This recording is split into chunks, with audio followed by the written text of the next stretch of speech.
পবিত্র ঈদ উল ফিতর উপলক্ষে চট্টগ্রামে বিপ্লব উদ্যানে ঈদ মেলার আয়োজন করা হয়েছে। আমরা এবার সেখানে একটু যেতে চাই। সহকর্মী জোবাই রিফাত সঙ্গে আছেন। রিফাত, কি কি আয়োজন রয়েছে ঈদ মেলায় জানাবেন? শাওন, আপনাকে ঈদ মোবারক। আপনার মাধ্যমে যমুনা টেলিভিশনের দর্শকদের ঈদ মোবারক জানাচ্ছি। আপনি জেনে থাকবেন যে চট্টগ্রামে প্রতি বছরই ঈদ উল ফিতরকে কেন্দ্র করে একটি ব্যতিক্রমধর্মী উৎসবের আয়োজন করে বিদ্যানন্দ ফাউন্ডেশন। ক্লিংকার বেশি থাকলে সিমেন্ট বেশি খাঁটি। আনোয়ার সিমেন্ট।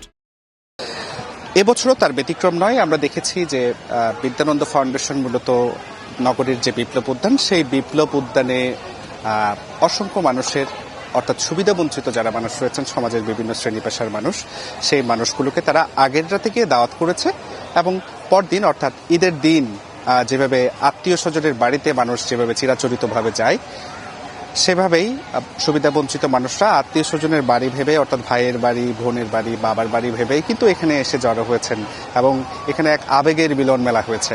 আমরা যেটি দেখেছি, আমরা অনেকের সাথে কথা বলেছি, তারা মূলত যেটি বলছেন যে ঈদের দিনকে কেন্দ্র করে আমরা যে একটু ভালো খাবো, একটু ভালো থাকবো, একটা ভালো অনুভূতির ভেতর দিয়ে যাব, সেটির আসলে কোনো ধরনের আয়োজন নিজেদের ব্যক্তিগতভাবে থাকে না।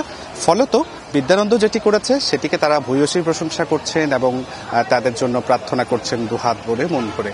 শুধু যে বয়স্ক বা প্রাপ্তবয়স্কদের জন্য এই আয়োজন তা নয়। আপনি নিশ্চয়ই ক্যামেরার ফ্রেমে দেখতে পাচ্ছেন বিপ্লব উদ্যানের যে মাঠটি রয়েছে, সেই মাঠে কিন্তু নাগরদোলার আয়োজন করা হয়েছে, ঘোড়া বাইচের আয়োজন করা হয়েছে।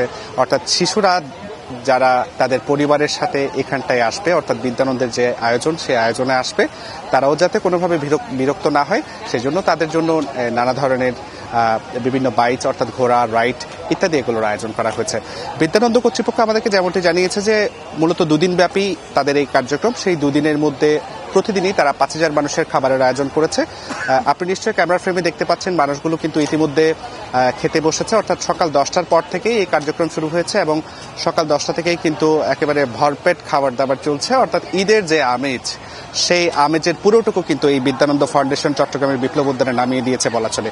তো সব মিলিয়ে সুবিধাবঞ্চিত সমাজের যে মানুষরা রয়েছে তারাও যাতে ঈদের যে আনন্দ, ঈদের যে আমেজ, ঈদের যে উচ্ছ্বাস, সেটি থেকে যাতে কোনোভাবে পিছিয়ে না পড়তে পারে, বিদ্যানন্দের এই আয়োজন নিঃসন্দেহে প্রশংসার দাবিদার। তো এই ছিল আমার কাছ থেকে চট্টগ্রাম নগরীর বিপ্লব উদ্যান থেকে ঈদের যে আয়োজন বিদ্যানন্দ ফাউন্ডেশনের, সেটির সর্বশেষ খবরাখবর। অনেক ধন্যবাদ রিফাত আপনাকে।